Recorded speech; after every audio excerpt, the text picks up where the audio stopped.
전미애수님, 오늘 한 주간 동안 댓글 달아주신 분들 또 댓글 함께 나누도록 하겠습니다. 성부와 성자와 성령의 이름으로 아멘. 목 상태가 좋지 않네요. 기도학교도 이제 잘 끝나고 그래서 함께 해주신 분들 감사드리고, 또 일주일 동안 우리 모두 또 사시느냐고 고생하셨죠. 그래서 또 다른 분들은 또 어떤 궁금증이 있고 또 어떻게 살아가시는지 한번 오늘은 좀 많지 않으니까 금방 끝날 것 같아요. 한번 읽어드리도록 하겠습니다. 아르주나님, 내가 먼저 남을 심판할 수 없는 땅에 살아야 합니다. 에덴 동산입니다. 내가 에덴 동산에서 풍요롭게 산다면 남을 경쟁자로 인식하고, 그래서 남을 판단할 필요가 없어집니다. 남을 나처럼 이끌 마음밖에 없습니다. 제가 요즘에 많이 생각하는 이제 주제죠. 그래서 우리 각자는 우리가 눈에 보이지는 않지만 우리가 만들어 놓은 세상에 사는 거죠. 똑같은 세상에 살지만 어떤 사람은 이 세상이 지옥이라고 그러고, 어떤 사람은 천국이라고 그러고. 근데 이제 그것을 이제 우리가 부모님이 우리의 이제 세상을 만들어 주는 건데, 그래서 우리는 하느님으로부터 새로 태어났기 때문에 우리의 세상은 에덴 동산이어야 하는 거죠. 헬조선 이런 이야기 하기보다는 우리가 이렇게 새로 태어나면 지금 행복의 에덴 동산에 머물게 되는 거고, 그 에덴 동산에 머물지 못하는 분들에 대해서 조금 이렇게 새로 태어나서 에덴 동산의 행복을 느꼈으면 좋겠다. 그래서 이제 선교를 하게 되는 거죠. 다른 게 이제 없어지는 거죠. 우리 모두 에덴 동산에서 행복을 누리고 살았으면 좋겠고요. 두드려라님, 하루 일과 마치면 11조 송금해야지 싶어서 준비해둔 돈을 들고 외출했는데 조금씩 분심이 들기 시작하더라고요. 이번에 10% 조금 넘는 거 아닌가? 그렇죠. 이런 생각이 들기 시작하길래 열일 제쳐놓고 은행에 가서 돈을 보냈습니다. 이런 분심이 들 때 그냥 눅땅 깎고 이렇게 해버리는 게 낫죠? 그때 얼마나 상쾌하고 감사의 마음이 솟구치던지요. 그동안 돈이 없을 땐 불안해서 더 집착하고, 돈이 생기면 없어질까 더 집착하고, 그럴 땐 돈 많은 사람들을 시기하고 쉽게 판단했던 것 같아요. 부러우면서도 안 부러운 척하며 참 찌질했네요. 무리해서 비싼 걸 사서 들고 밖에 나가기도 하고, 정말 이 모든 게 자격지심이었죠. 맞아요. 있는 사람들은 자랑을 안 하잖아요. 그쵸? 11조를 바치며 이런 생각들이 거의 다 없어짐에 제일 감사합니다. 가끔 부끄러운 마음이 들면 얼른 화살 기도를 드립니다.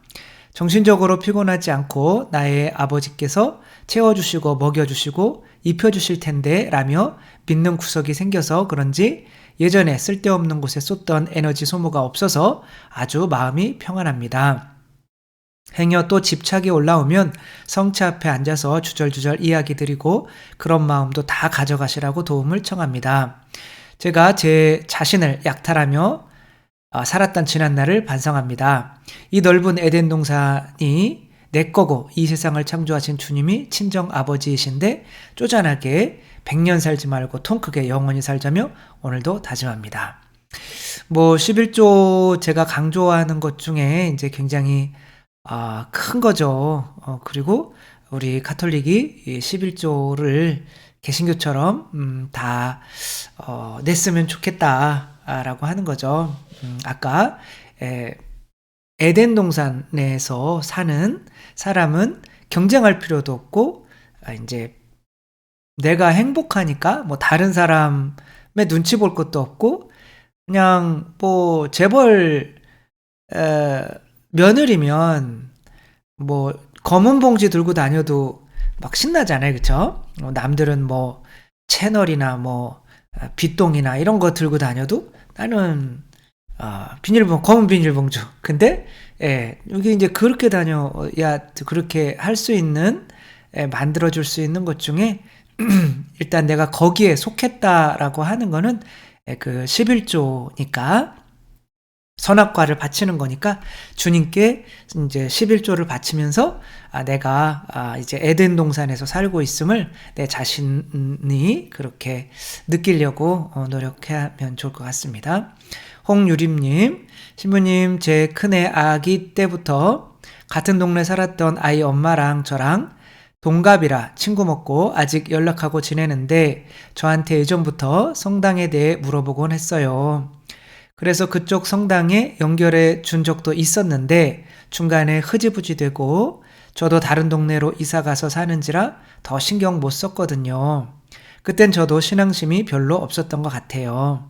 그 친구가 원래 살던 곳에서 또 다른 동네로 이사 가고 이번에 오랜만에 한번 보자고 하더군요.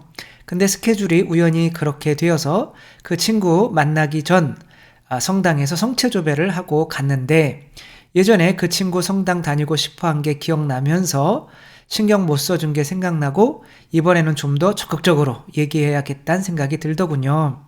그리고 친구 만나서 얘기하다 자연스럽게 성당 얘기가 나왔고 그 친구가 교회와 성당 차이도 물어보더군요. 이때다 싶어서 사도로부터 이어온 교회는 가톨릭이라는 거를 어필하고 제가 회개한 얘기도 하게 되었어요. 그러고 나니 꼭 성당에 다니고 싶다는 거예요. 유유. 이번에는 제가 그 친구 이사간 동네 성당에 좀 더 적극적으로 봉사자님 연락처 달라고 해서 저희 성당과 제 본명도 밝히고 제 친구인데 특별히 좀 잘 이끌어 달라고 강하게 말씀드리니 감사하게도 거기 성당에서도 적극적으로 연락해 주시고 봉사자님이 잘 이끌어 주셔서 그 친구가 이제 예비자 교리를 받고 있습니다. 처음에 그 친구가 예비자 교리 받는다는 소리에 너무 기쁘더라고요. 나중에 천국에서 이 친구가 정말 영원히 감사할 겁니다. 예, 그러면 얼마나 행복하겠어요. 그쵸? 그 친구가 세례 받으면 초등학생 자녀 둘도 세례와 천연성체를 받을 거고 친구 남편도 성당에 데리고 올 계획이라고 합니다. 저희 큰 애들이 복사하고 열심히 성당 다니니까 처음엔 그 애들과 우리 성당으로 주일학교 오고 싶어 했는데 차로 1시간 거리라서 제가 아이들 너무 힘들 것 같다고 그쪽으로 연결시켜 준 건데 시기도 딱 맞아서 친구랑 연락이 되자마자 그쪽 성당 예비자 모임이 있는 상황이었거든요. 너무 잘 됐고 또 감사한다는 생각이 듭니다. 제 친구가 저보고 데모해달라고 해서 이젠 엄마만 믿는다라고 그러는데 너무 웃겨요. 그녀가 세례를 받을 수 있도록 기도 중에 한번 기억해 주세요. 네, 감사합니다. 네, 딱 한 번만 기억하도록 하겠습니다. 너무 잘 하셨고 정말 이런 분들이 이제 점점 많아져야겠죠. 한 영혼이 우주보다도 소중하잖아요. 그리고 그 한 영혼을 구원하는 것이 또 그 가족들도 함께 연결되고 하느님께서 내 앞에 나올 때 빈손으로 오지 마라. 그게 뭐 돈 가지고 오라는 게 아니라 내가 이 세상에서 에덴 동산에 살면서 동물들에게 이름을 지어준 거, 세례를 준 거, 그 동물들, 이름 지어준 동물들을 하느님께 데려가야 되거든요. 그때 아무도 없으면 어떻게 하겠어요. 그쵸? 네. 홍유림님처럼 조금 더, 말만 하면, 정말 올 수 있는 분들이 너무나 많죠. 저희 예전에 성당에서는, 교황님이 오셨을 때, 찬미예수, 이렇게 교황 요한 바오라 2세가 오셨을 때, 찬미예수님, 이렇게 인사를 했는데, 그분이 옷가게 하는데 그냥 찬미예수만 했는데도 1년에 25명인가가 성당 좀 어디냐고 좀 해달라고 그래서 선교왕이 된 적이 있거든요. 이제 고구마라고 생각하고 익은 고구마들이 엄청 많아요. 우리가 찔러서 들어가면 이제 성당으로 불러들이는 사람이 많은데 찔러보는 사람이 너무 없는 거죠. 그러면 우리가 어쩌면 또 그냥 우리가 노력하지 않아서 이렇게 지옥에 떨어지는 사람이 우리 주위에 너무 많을 수가 있죠. 정말 영혼 구원하는 맛으로 이 세상을 또 함께 살았으면 좋겠습니다.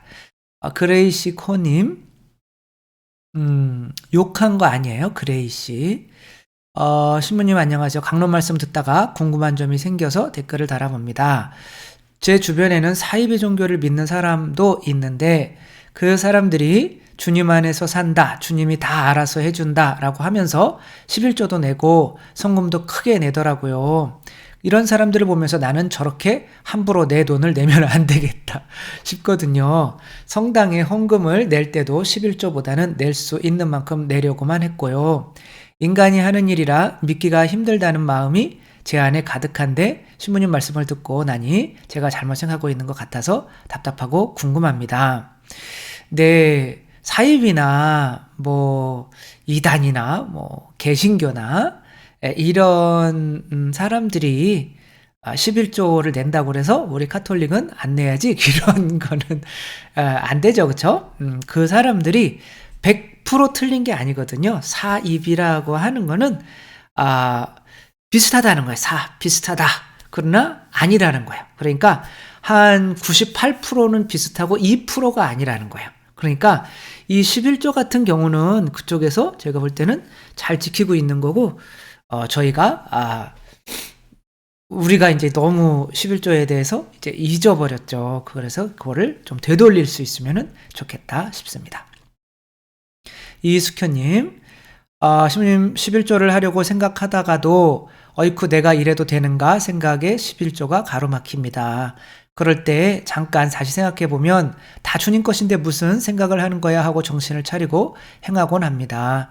이렇게 나눔의 마음에 은총을 받고서 늘 주고 싶고 주어도 남고 더불어 또 주님께서 퍼부어 주시고 이렇게 동그란 원처럼 계속 나날을 돌아가고 있습니다. 그러니까 내야 되나 너무 많은데 어떡하지 에라 모르겠다 그리고 냈는데 또 채워주시고 그랬는데 또 내야 되나 어떡하지 이게 이제 쳇바퀴 돈다는 거죠. 이제 그렇게 하다 보면 이게 습관이 되고 그렇게 뭐 안 내면 이상한 사람이 되는 거죠. 처음이 힘든 거죠. 그렇죠? 참으로 행복한 신앙생활을 하는데 저는 참 행복합니다. 성체조배도 너무나 신비합니다. 그냥 벽을 바라보고 3시간씩 아니 그 이상씩 앉아 있을 수 있을까요? 그렇게 오래 하세요? 성체가 묻혀진 곳은 그냥 거기 머물러도 시간이 빨리 흐르고 늘 느끼는 거지만 너무나 신비롭습니다. 너무나 큰 혜택이 큰 여러 가지 은총이 천주교 카톨릭에게는 너무나 많은 것 같습니다. 네, 맞습니다. 김스테파노님, 하느님을 생각하고 예수님의 고통과 저희에 대한 사랑을 생각해야 하는데 실제로 매일 기도를 하면서 분심이 생깁니다. 부모님이 이혼하시고 어머니가 혼자 의지할 데 없이 사시는데 항상 저희 가정을 위해서 희생하세요. 그런 걸 보면 또 경제적으로 더 많이 돕지 못하는 것도 그렇고 계속 신경이 쓰입니다. 예수님을 따를 땐 모든 것을 내려놓고 따라야 하는데 막상 계속 걱정이 쌓이다 보니 분심이 생깁니다. 신부님, 부모와 예수님 중 어떻게 해야 되나요? 부모와 예수님 중 여러분은 어떻게 생각하세요? 부모님과 예수님 중에 당연히 예수님이죠. 그렇죠? 부모님이 우리 천국 보내줄 수가 없잖아요. 근데 예수님께서 부모를 공경하라 그런 말을 해주셨기 때문에 우리가 부모님을 예수님 때문에 하느님 때문에 당연히 공경해야죠. 그리고 제가 뭐 길지는 않지만 보니까 스테파노 님이 그래도 어머니에게 하실 수 있는 거는 경제적으로도 많이 돕고 계신 것 같아요. 더 이상 하면 우리 집이 좀 무너질 것 같다? 그러면 안 되겠죠. 그쵸? 일단은 뭐 또 부모님은 또 부모님 인생 사신 거고 이제 또 우리가 또 살면서 그냥 또 최선만 부모님에게 다 해드리는 거죠. 근데 이제 내가 한 게 과연 최선이었나 이게 이제 조금 마음에 남겠죠. 그쵸? 그래서 뭐 아무튼 부모님한테 최대한 효도는 하셔야 되는데 뭐 부모가 우선이에요? 예수님이 우선이에요? 이건 아닌 것 같아요. 이거는 만약에 제가 하느님은 신학교 가라 라고 부르는데 부모님은 반대하셔요. 그러면은 이런 경우에는 어떤 분을 따라야 될까요? 당연히 하느님을 따라야죠. 그렇죠? 근데 이런 효도하는 거에 대해서는 하느님도 효도를 하라고 한 건데 그 효도하는 게 하느님께 분심이 되는 게 아니거든요. 그게 같은 거죠. 그렇죠? 하느님 때문에 효도하는 거기 때문에 이렇게 둘을 놓고 하는 게 아니고 이제 내가 분심이 생기는 거는 정말 신앙인으로서 너무 이렇게 해주기는 하는데 이게 너무 좀 미흡한 거 아닌가? 이제 그런 생각이 드는 거죠. 그러면 내가 이런 생각이 안 들도록 조금 더 어머니에게 신경 쓰고 뭐 전화라도 더 해드리고 어머니에게 뭐 이렇게 하며 내 마음 안에 이제 그런 식으로 분심을 없애 가셔야 될 것 같아요. 그래서 예수님을 내가 끊고 어머니한테 더 가야겠다 이런 건 좀 아닌 것 같고요. 리 제커스님, 신부님 강론 말씀 중에 한 가지 질문을 해도 되겠습니까? 주님께 온전히 나를 내어 맡긴다는 것, 나를 봉헌한다는 것이 주님의 뜻대로 살고 주님 앞에 한 점 부끄러움 없이 살아감을 뜻하는 것인가요? 그래서 누가 감히 주님 앞에 한 점 부끄러움이 없을 수 있을까요? 천사들도 막 얼굴 가리고 몸 가리고 막 그러거든요. 하느님 앞에서. 천사는 죄가 없는데 하느님 앞에서 한 점 부끄러움이 없을 수가 없어요. 그러니까 아기들이 있잖아요. 아이들이 부모님한테 막 달려오는 거는 한 점 부끄러움이 없어서 그럴까요? 부모님의 자비를, 사랑을 믿기 때문에 그런 거죠. 아이들이 내일 걱정을 안 하는 게 왜 그럴까요? 부모님을 믿기 때문에 그러는 거죠. 이게 의탁하는 거죠. 그래서 어린이처럼 되어라 라고 하는 거는 어린이들이 실수 안 하고 잘못 안 하고 이런 게 중요한 게 아니라 하느님이 나의 창조자이시고 부모님이시고 그래서 나를 사랑하신다는 거를 확실히 믿어서 어린이처럼 부모님께 맡길 수 있는 그런 믿음을 지니라는 거죠.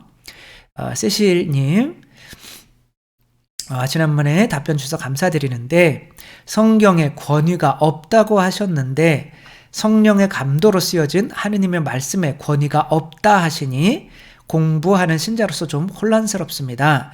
성경을 하느님의 말씀이라는 신앙적 의미가 아닌 교회가 정경으로 인정한 책으로 보아서 권위가 없다 하시는 걸까요? 올바로 이해하고 싶어서 또 질문 드립니다. 이렇게 생각해 보시면 좋을 것 같아요. 이제 만약에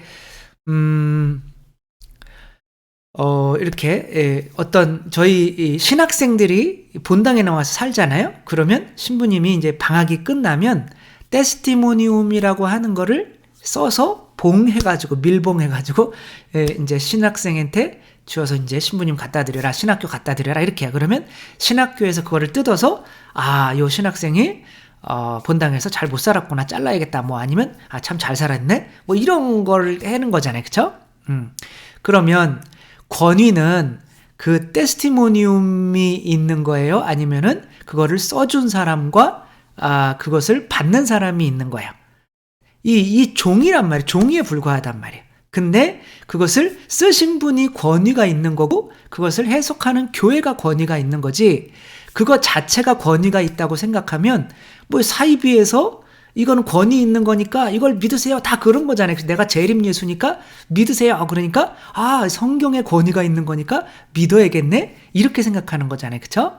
그거는 하나의 권위 있는 분이 쓰신 거고 그것이 권위 있는 분이 해석을 해줄 때 그것에 이제 권위가 생기는 거죠. 그래서 뭐 우리가 계속 이제 말씀을 드리는 거지만 이제 종교가 분열이 되고 이제 개신교, 사입이나 이렇게 나오는 것들은 성경은 권위가 있으니까 믿어야 된다. 근데 우리는 성경을 믿는, 성경의 권위를 믿는 종교가 아니라 교회에 그것을 해석할 수 있는 당연히 성령의 감도를 쓰으니까 하느님은 권위 있는 분이죠. 그렇죠?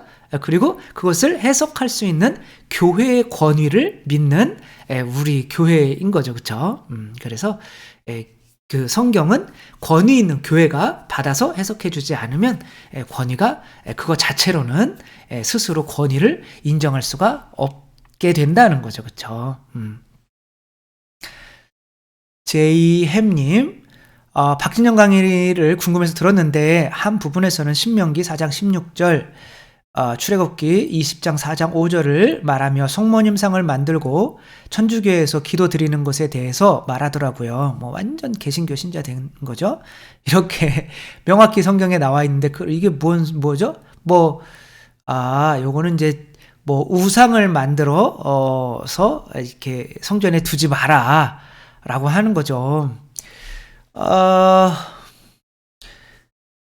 이렇게 명확히 제가 그 자리에 있었다면 어떻게 반박할 수 있었을까 생각해 봤는데, 저라면 신약에 들어와서 구약의 그런 디테일은 율법 같은 의미로 이제는 예수님을 우리 안에 모시면 상관없다라고 말했을 것 같아요.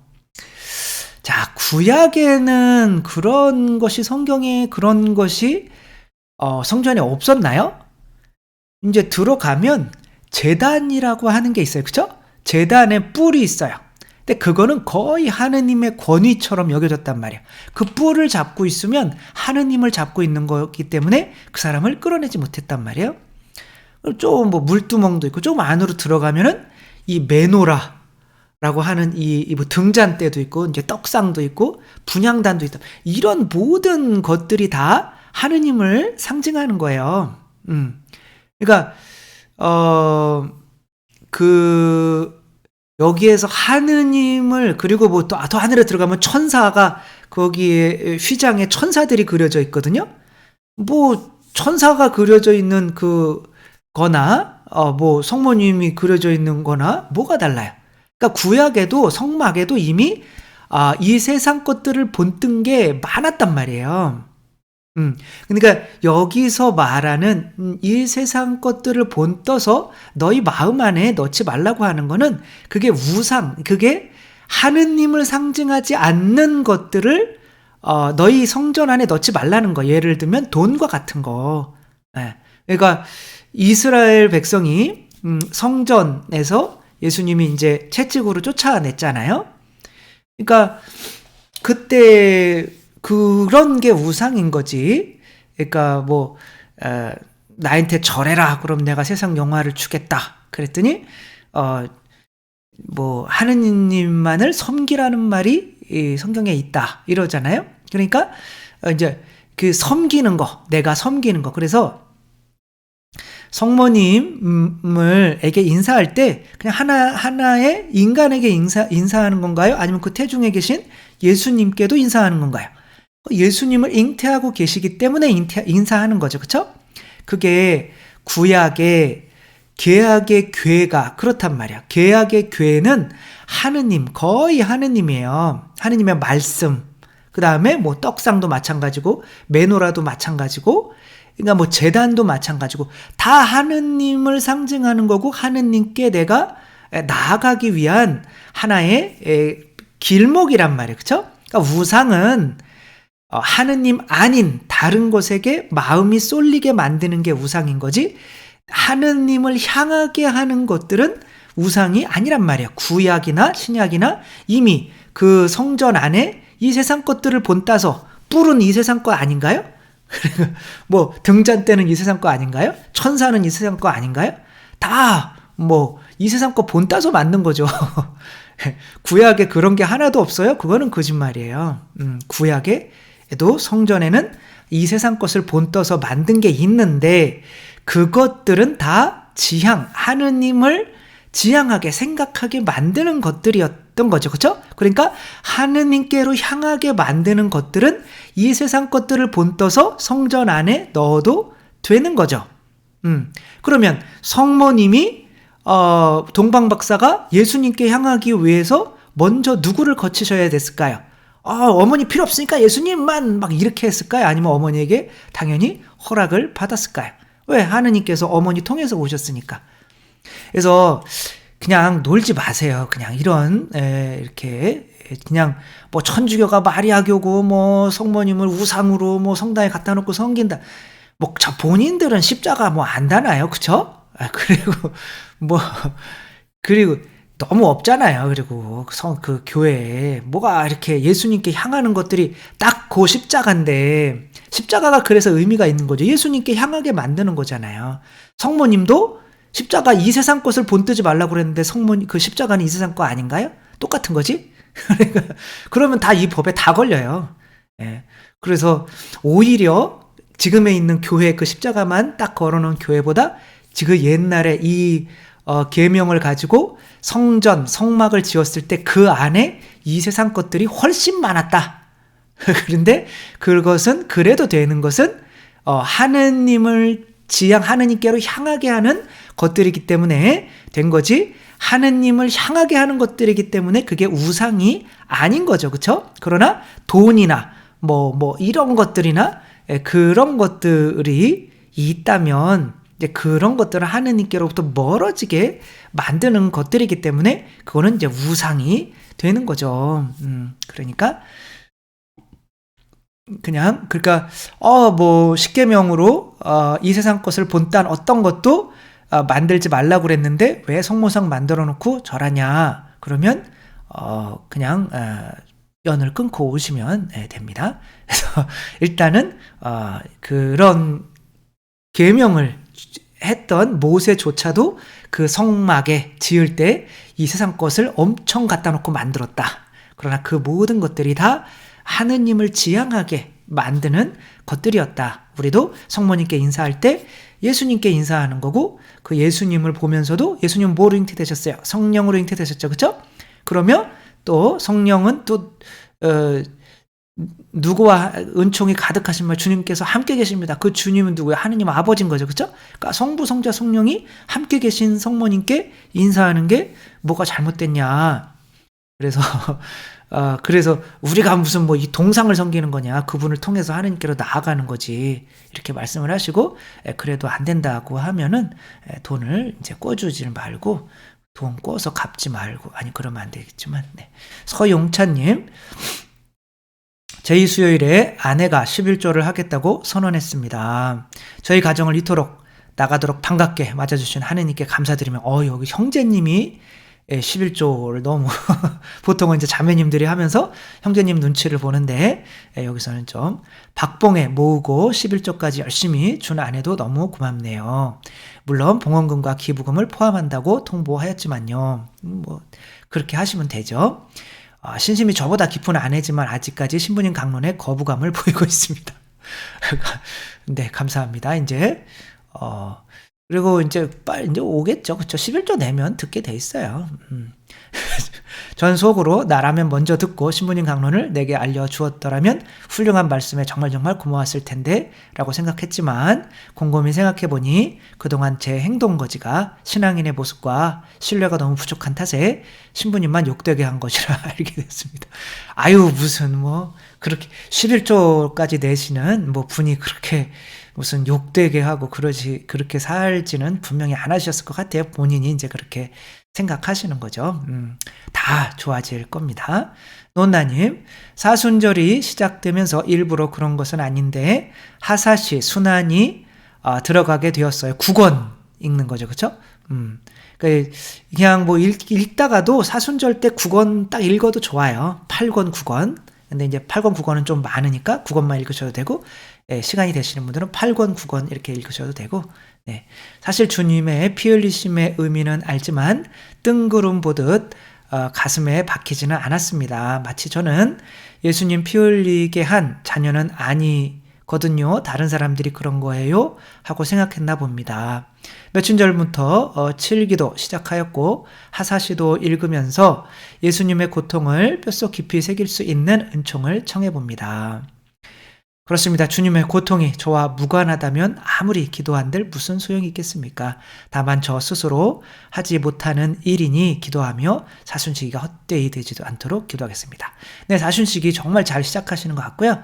예수님의 순환이 나 때문이라는 거 그거 하나만 조금만 더 깊이 느껴도 어마어마한 은총이라는 거 너무 감사해서 난리죠. 뭐 그렇죠? 하느님이 날 위해서 이만큼 고생하셨네. 제가 어렸을 때 막 라면만 먹다가 날 사랑하지 않나. 근데 막 엄마가 나가서 이제 그런 안 드시고 참으로 받았던 우유와 빵 뭐 이런 거 그냥 별거 아닌 거지만 이렇게 고생하셨네. 그게 정말 살아갈 수 있는 어마어마한 힘을 이 세상에서 주는 거니까 이 사순시기 때에 정말 예수님의 고통이 나의 것으로 좀 이렇게 될 수 있도록 나아갔으면 좋겠고요. 김스 음악 앨범님 아마 채널이 있으신 것 같아요. 몇 가지 궁금한 게 있습니다. 어떤 분이 교회에서 고해성사라 하지 않고 고백성사라 하기로 했다는데 신부님은 고해라고 하시네요. 정확한 용어가 있나요? 네, 고해성사입니다. 옛날에 이제 고백성사였는데, 고백성사는 너무 신부님 앞에서 그냥 고백하는 것만 이렇게 집중하게 만드는 뉘앙스가 있어서 이러면 안 되겠다. 그래서 이제 하느님과 화해하는 좀 더 넓은 의미로 고해성사라고 쓰자라고 해서 이제 요즘에는 우리 가톨릭 교회에서 고해성사라고 쓰고 있는 거로 알고 있습니다. 저희 본당 신부님께서는 고해성사 후 보석을 주지 않으셔서 처음엔 잊으신 줄 알았는데 몇 년 계시면서 계속 안 주십니다. 좀 이상하시네요. 저는 월 1회 고백하면서 나름대로 희생과 기도를 바치기는 하지만 보석을 안 주시니 부담스럽습니다. 뭐 저도 가끔은 이제 이유가 있을 때는 이제 하느님의 자비를 더 느끼게 할 때는 보석을 안 주는 때도 있기는 해요. 그러나 이렇게 다 안 주는 것은 이제 조금 교구청에 신고를 하지 마시고, 이런 거는 어떤 유튜브를 보니까 이제 신부님이 고해성사 하실 때 보석을 주는 것도 하나의 의무라고 하시더라. 이런 유튜브가 있다. 저를 얘기하지 마시고 이렇게 살짝 쪽지 같은 거 이렇게 남겨놓으시면은 조금 바뀌실 수가 있겠죠. 여쭙는 김에 미사 중 평화의 인사를 할 때 우리 신부님은 신자들과 인사를 안 하시고 바로 복사 해설자와 인사를 하세요. 처음 오셨을 땐 안 그러셨는데 2년쯤 지난 후부터 그러시네요. 왜 그러실까요? 근데 자동적으로 인사가 될 텐데요. 신자된 지 몇십 년이 되었는데 처음 보는 모습이라 이래도 되는 건지 궁금합니다. 교구청에 주교님한테 이르지 마시고 그냥 그것도 이렇게 살짝 이렇게 개인적으로 만나서 하면 찍히니까 이렇게 남보 모르게 이렇게 쪽지 하나 이렇게 사제관 문 밑에다가 이렇게 탁 써가지고 넣어주시면 아마 신부님이 곰곰이 생각하시고 바꾸실지 않을까 생각합니다. 둘째 정남경님, 둘째 딸은 성당에 잘 나가는데 큰딸이 코로나가 길어지면서 아빠 쫓아서 성당에 안 나가기 시작했는데 아빠도 안 나가요? 신부님 기도학교 강의 듣고 특히 지난주가 미사에 대한 내용이었는데 며칠 전 대면 수업 때문에 처음으로 기숙사에 들어갔는데 가까이에 성당이 있는 거예요. 어제 전화가 왔는데 혼자서 평일미사에 가서 고해성사 보고 마침 사순특강이 있어서 특강도 다 듣고 왔다는 거예요. 기도학교 다녀와서 딸의 마음이 바뀐 것 같아요. 기도학교에 이렇게 딸을 이끌고 온 엄마가 대단한 거죠. 김영희님, 총고해성사가 뭔지 알고 싶습니다. 총고해에는 이제 보통 아주 큰 피정 같은 데 가서 나의 일생을 한번 돌아보면서 할 때 이제 고해가 이제 나의 피정, 나의 인생을 돌아보게 할 때 이제 가끔 하기도 해요. 그러나 이제 총고회는 대부분 돌아가시기 직전에 한번 하죠. 내가 인생 이렇게 살아오면서. 근데 뭐 안 해도 돼요. 총고회는 그동안 해온 고해 성사가 이미 이제 의미가 있는 거잖아요. 그쵸? 그러니까 안 하셔도 되는 거죠. 그래서 평상시에 신부님한테 와서 총고해 하겠습니다. 이렇게 그러면 이제 쫓겨날 가능성이 있다. 왜냐면 이제 뒤로 너무 밀리니까. 진짜 저도 제일 힘들어. 할머니 분들이 들어오셔서 무슨 뭐 6.25 때부터 시작해요. 그래서 막 들어오셔서 6.25 때 뭐 아니면 일사후퇴 때 아니면 더 막 일제시대 때 막 순경이 왔는데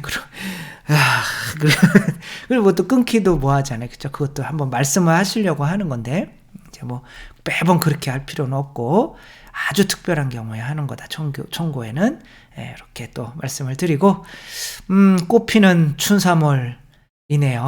저희 마음도 이제 꽃이 펴서 전쟁도 끝나고 저희들도 코로나도 끝나고 저희 나라도 뭐 또 좋은 대통령이 뽑혀서 뭐 저희 나라도 이제 헬조선이 아니라 정말 젊은 사람들이 아이를 많이 낳아서 정말 이 좋은 나라에서 아이 좀 키우고 싶다. 아우, 저는 그냥 보면 뭐 돈만 주겠다는, 아니 무슨 뭐 돈 주면 애 낳아야 되는 무슨 애 낳는 기계예요, 여자가? 아유, 그런 것보다는 좀 큰 비전 가지고 이렇게 아무튼 유태인들처럼 이렇게 좋은 나라로, 유태인들 막 3명, 4명씩 낳잖아요. 안 낳으면 내가 참 부끄러운 사람인 것처럼. 돈 줘서 낳는 게 아니거든요. 예, 그런 아주 교육이나 아주 우리의 어떤 아주 심성이나 이런 거부터 우리가 좀 바뀌지 않으면 그런 게 안 되죠. 그리고 지금 얼마 안 남았다는 거, 그래서 이번 대통령이 굉장히 중요하다는 거 또 생각하고 또 좋은 또 투표를 하시고, 모두 다 투표를 하셔야죠. 그렇죠? 대한민국 국민이면 그렇게 또 해서 그리고 또 전쟁도 진짜 그러니까 한 사람이, 대통령이 권력을 쥔 사람이 저렇게 푸틴과 같은 사람이 되면 이게 한 나라가 지금 난리잖아요. 그렇죠? 정말 저희 그들 위해서도 기도하고 또 저희를 위해서도 기도하고, 저희들도 점점 매일매일 더 행복해지는 또 저희가 되었으면 좋겠습니다. 주님께서 여러분과 함께 전능하신 천주 성부와 성자와 성령께서는 여기 모인 모든 이에게 축복을 내리시어 길이 머물게 하소서. 주님과 함께 가서 복음을 전합시다. 하느님 감사합니다. 성부와 성자와 성령의 이름으로 아멘. 감사합니다. 사랑합니다.